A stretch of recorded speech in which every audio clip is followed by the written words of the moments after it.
our listeners tuning in, Anne had the most magnificent husband. His name was Mervyn. He was a man of such good character and wonderful standing in the community. He cared for his family deeply, and he loved his family deeply. And his love of family was often shown through, he would joke with Anne quite a lot, if I remember correctly. And he cooked the most divine food, and he made you feel at home and included whenever you were in his home.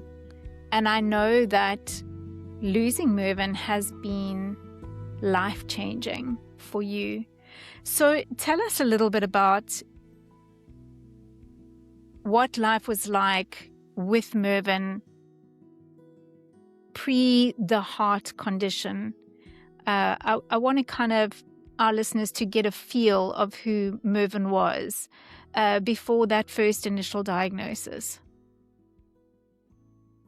Yeah, I think you've described him already in the way that I would see him, but there was so much more to him that I think our Cape Town friends actually didn't know. Because a life stages is different. He was, we were younger in when we lived in KZN, and we were at a different phase here and in the last few years. But I met Mervyn when I was 19, and he was 23.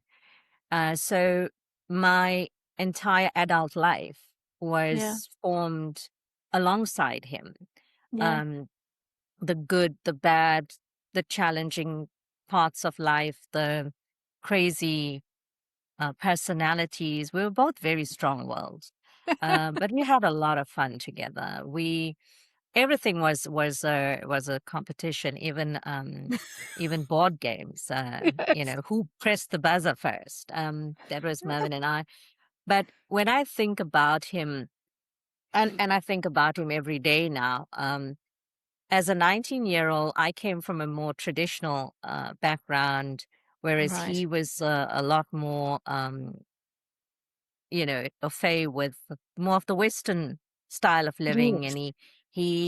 And and as I think not a lot of people actually know that he loved theater. He introduced me to the theater, and he would take me to watch all these plays at the Playhouse.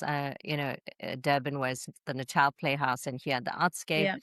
He loved opera, and Yes.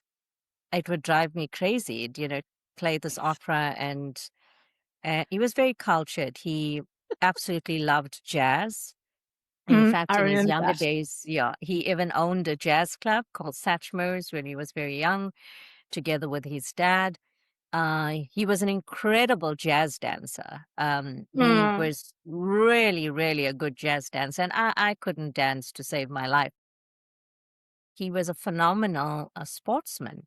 So in high school, he had his son, and as a man, a person of color in the 80s, Right. he could only go up to a certain stage in terms of his career with cricket, but he had his South African high school colors in cricket. He was a left-hand Wow. spin bowler, incredible cricketer. He was also really remarkable with his cooking. He was self-taught and became an Yep. incredible cook, as you all know. He could cook absolutely anything, not just our cultural food. And in the 28 years that we were married, I actually never cooked. We were very spoiled in that way. My Yep. daughter, when she was born, he would make, separate food. Throughout school, he made her lunches, mine. So he took care of a lot of the things that should have actually been my stuff. Yeah, the three of us had to navigate a very difficult, very, very difficult, emotionally difficult, because Yeah. he went from being the person that kind of took care of a lot of the practical things, whilst I Yes. could focus on work, career, Yep. my social responsibility work. And the last time that he went into hospital, he was actually in hospital for 52 days. Wow. On the last day,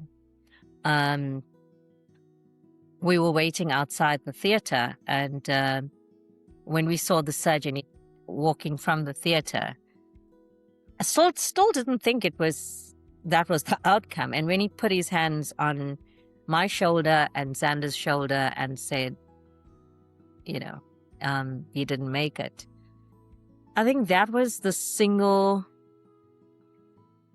most devastating experience I've ever had.